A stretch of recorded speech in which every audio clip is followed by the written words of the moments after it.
पालिमकर बाबा परमपूज्य, देगावकर बाबा परमपूज्य, खांदारकर बाबा परमपूज्य, कपाटे बाबा, सर्व साधू संत,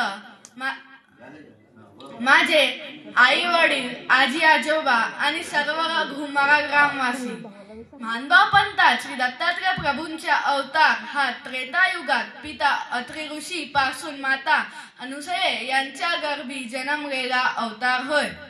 पौराणिक किंवा इतर संप्रदायांच्या मताप्रमाणे मानभाव पंथीयांना श्री दत्तात्रय प्रभूंचा अवतार हा ब्रह्मा विष्णू महेश यांच्या 3 शिरे 6 हात हे मान्य नसून ते त्याला परब्रह्म परमेश्वर अवतार किंवा उभय दृश्य अवतार असे मानतात. श्री दत्तात्रय प्रभूंच्या अवताराच्या ज्या काही लीळा आहेत त्या लीळात या अवताराचे विशेष तत्व दिसून येतो. श्री दत्तात्रय प्रभूंचा अवतार हा उभय दृश्य अवतार असल्यामुळे हा जीवांचा उद्धार करणारा अवतार होय. इतर अवतारापेक्षा या अवताराचे विशेष तत्व काही वेगळेच आहे. या अवताराचा पहिला विशेष सांगताना श्री चक्रधर स्वामी म्हणतात, ते अमोघ दर्शन की गा.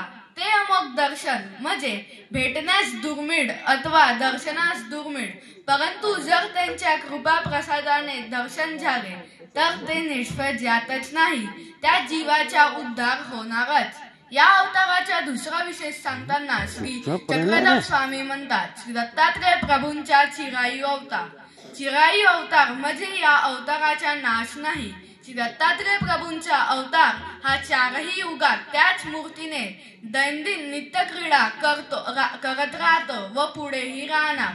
या अवताराचा तिसरा विशेष सांगताना श्री चक्रधर स्वामी म्हणतात, श्री दत्तात्रय प्रभू मार्गाशी आदिकरण. आदिकरण शब्दाचा अर्थ म्हणजे ज्ञानाशी, स्वरूपाशी, प्रथम कारण, मूळ कारण. या अवताराचा आणखी एक विशेष सांगताना श्री चक्रधर स्वामी म्हणतात, दत्तात्रय प्रभू ठाई 21 जणू. 21 जणू म्हणजे या अवताराबाबत प्रतिकूल अथवा उदास नसून सर्व जनलोक अनुकूलच आहेत. या अवताराचा आणखी एक विशेष सांगताना श्री चक्रधर स्वामी म्हणतात, श्री दत्तात्रय प्रभू वाणी अमृत वर्षानी. अमृत वर्षानी म्हणजे श्री दत्तात्रय प्रभू महाराजांच्या नुसता नाव घेतल्याने, बोलण्याने जीवाच्या दैविक, भौतिक व आध्यात्मिक हे तिन्ही प्रकारचे ताप नाहीसे होतात. असा हा परब्रह्म परमेश्वर श्री दत्तात्रय प्रभूंच्या चरणात मी साष्टांगाने प्रणाम करतो व त्यांच्या चरणात प्रार्थना करतो की आमचा उद्धार करावा, आमचे त्रिताप नाहीसे करावे. दंडवत प्रणाम. जय श्री दत्त.